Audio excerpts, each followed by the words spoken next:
جو تقوی رمضان میں تھا ہمارے اندر، اپنے گریبان میں منہ ڈال کر کے جھانکے، کیا وہ تقوی رمضان کے بعد باقی ہے ہمارے اندر؟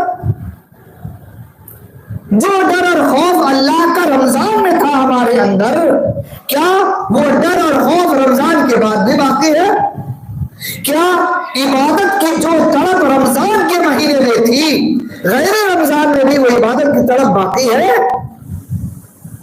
غور کریں، اپنے آپ میں دیکھیں، اپنے دل پر ہاتھ رکھ کر کے سوچیں، آخر ہمارے اندر اتنی جلدی یہ تبدیلی کیوں آ گئی؟ آخر کیا وجہ ہے؟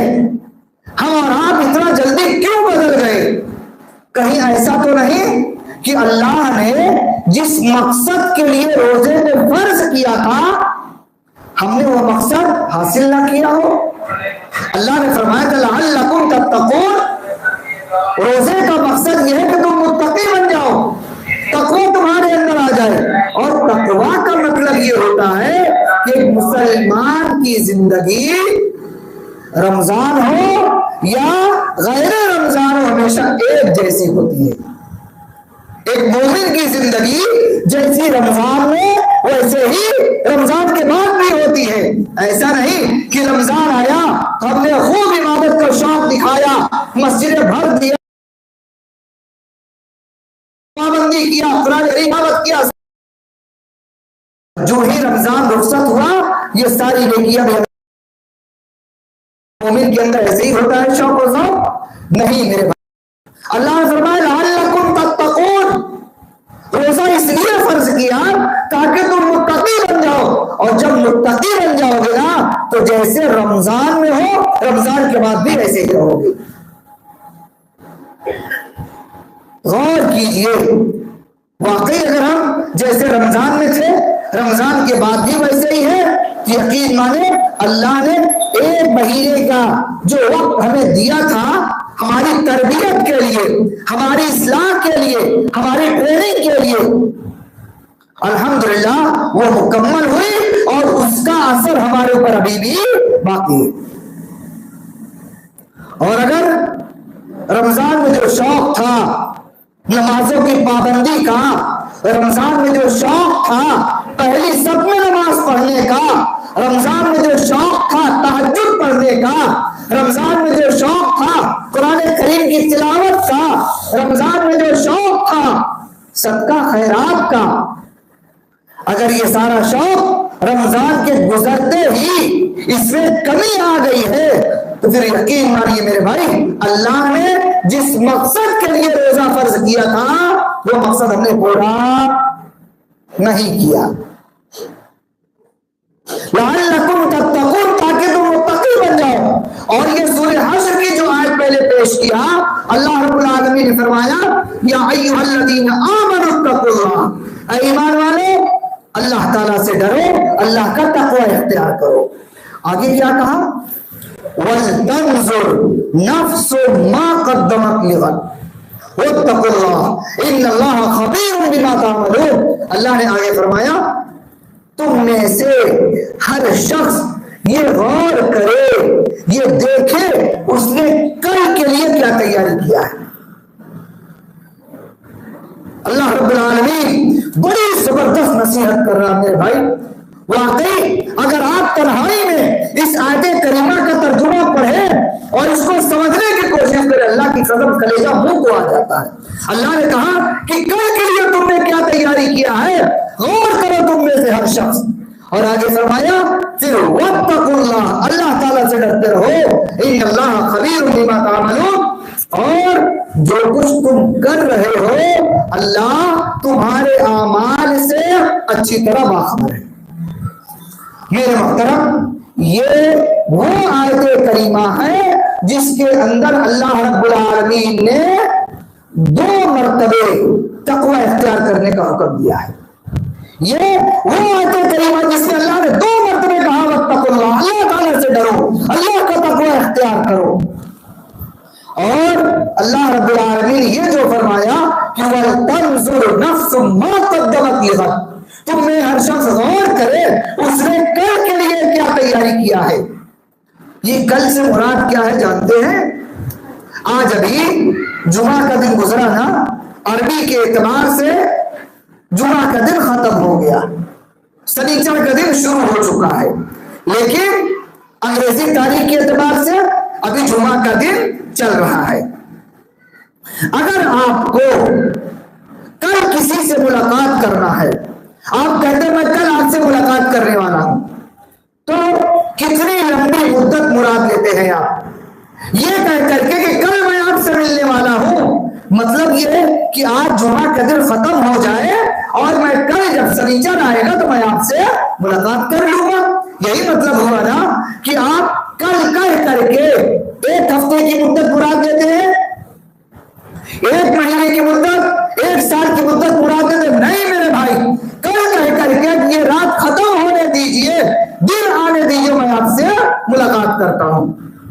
اور اللہ رب العالمین نے بھی یہی کہا کہ وَلْتَنْظُرْ نَفْسٌ مَا قَدَّمَتْ لِغَدٍ، میرے بندو غور کر لو، خوب دیکھ لو، اپنے بارے میں معلوم کر لو کہ کل کے لیے تم نے کیا تیاری کیا ہے۔ یہ کل کیا ہے؟ آنے والا کل نہیں ہے، یہ ہماری زندگی جو چل رہی ہے نا، آپ جتنی سانس لے رہے ہیں اور چھوڑ رہے ہیں، جب تک سانس چل رہی ہے جب تک یہ آج ہے آپ کے پاس، اور جیسے ہی سانس رک گئی کل شروع ہو گیا، جیسے ہی سانس ہماری رک گئی کل شروع ہو گیا۔ اور کیا گارنٹی ہے کہ یہ سانس جو اندر گئی ہے باہر آئے گی کہ نہیں آئے گی؟ کوئی دعویٰ کر سکتا ہے؟ کوئی نہیں کر سکتا میرے بھائی۔ تو اللہ نے کہا کل کے لیے کیا تیاری کی ہو؟ کل سے مراد موت کے بعد آنے والا جو وقت ہے اس کے لیے تم نے کیا تیاری کیا، ذرا غور کر لو۔ کہیں ایسا نہ ہو کہ جب اللہ تعالیٰ سے ملاقات ہو تو کسی کو پچھتانا پڑے، کسی کو افسوس کرنا پڑے، کسی کو اپنی زندگی کے بارے میں شرمندہ ہونا پڑے، کاش تھوڑی سی اور مہلت ملتی، میں یہ بھی کر لیتا، یہ بھی کر لیتا۔ اسی لیے اللہ نے کہا کہ کل کے لیے کیا تیاری کی ہو اچھی طرح غور فکر کر لو۔ پھر آگے فرمایا ان اللہ خبیر بما تعملون، میرے بندو یاد رکھو غفلت میں مت رہنا، ہرگز غفلت میں مت رہنا۔ تم جو کچھ کرتے ہو نا تمہارے عمل سے میں اچھی طرح باخبر ہوں۔ میرے بھائی یہاں پر آپ دیکھیں سی سی کیمرہ لگا ہوا ہے، اگر کوئی یہاں پر غلط کرنا چاہے تو پہلے یہاں وہاں دیکھے گا کہیں کیمرہ تو نہیں ہے، کوئی نگرانی تو نہیں کر رہا ہے۔ اگر یہ معلوم ہو کہ کیمرہ لگا ہے، میں کیمرے کے نشانے پر ہوں، تو انسان چاہ کر کے بھی غلط نہیں کرتا، اپنے آپ کو بچاتا ہے نا؟ کیا اللہ تعالیٰ کی نظروں سے ہم اور آپ بچے ہوئے ہیں؟ کوئی اپنے آپ کو اللہ تعالیٰ کی نظر سے بچا سکتا ہے؟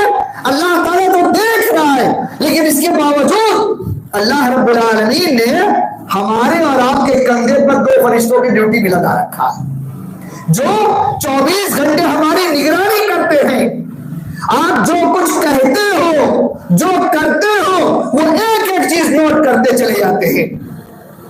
قرآن کریم میں اللہ نے فرمایا ما یلفظ من قول الا لدیہ رقیب عتید، اللہ نے فرمایا میرے بندو سنو اس بات کو، ما یلفظ من قول، تم اپنی زبان سے کوئی بات نہیں نکالتے، الا لدیہ رقیب عتید، مگر ہم نے جو نگراں متعین کی وہ فوراً لکھ لیتے ہیں۔ اگر اچھا بولو تو بھی لکھا جاتا ہے، اور اگر غلط بولو گے، برا بولو گے، وہ بھی لکھا جاتا ہے۔ گویا آپ یہ سمجھیں ہم اپنی زندگی کے اندر خود اپنی ایک کتاب لکھ رہے ہیں، ہم اپنی زندگی کے اندر اپنے ہاتھوں سے اپنی ایک کتاب تیار کر رہے ہیں، اور یہ کتاب موت کے بعد ہمارے سامنے پیش کر دی جائے گی۔ قرآن کریم میں اللہ نے فرمایا وَلَا تَزِرُ وَازِرَةٌ وِزْرَ أُخْرَىٰ، یاد رکھو قیامت کے دن کوئی کسی کا بوجھ نہیں اٹھائے گا۔ دوسرے مقام پر اللہ نے فرمایا کَفَىٰ بِنَفْسِكَ الْيَوْمَ عَلَيْكَ حَسِيبًا، اللہ نے فرمایا جب قیامت کا دن ہوگا نا، جب بندوں کے اعمال اللہ کے سامنے پیش کیے جائیں گے، جب سوال و جواب ہوگا، حساب و کتاب ہوگا، تو اللہ تعالیٰ فرماتا ہے، اللہ فرمائے گا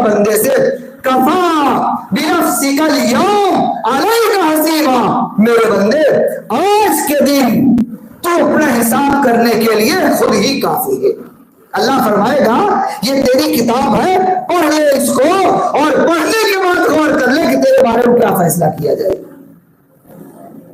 اور جب وہ ہمارے نامہ اعمال، ہماری کتاب ہمارے ہاتھوں میں ملے گی، اور اگر وہ کتاب نیکیوں کے بجائے گناہوں سے بھری ہو تو بتائیے کیسا محسوس کریں گے؟ ذرا غور کیجئے، وہ کتاب بند کمرے میں نہیں ملے گی، قیامت کے دن اللہ رب العالمین ساری انسانیت کے سامنے حضرت آدم علیہ السلام سے لے کر قیامت تک پیدا ہونے والے سارے انسان ہوں گے، انبیاء ہوں گے، سارے لوگ موجود ہوں گے، اور اللہ رب العالمین سارے لوگوں کو ان کی کتاب ان کے ہاتھوں میں پکڑائے گا۔ قرآن کریم میں اللہ نے یہی تو کہا کہ جس کی کتاب اس کے دائیں ہاتھ میں مل گئی وہ کیا ہے؟ خوشی کے مارے لیتا گھومتا ہوا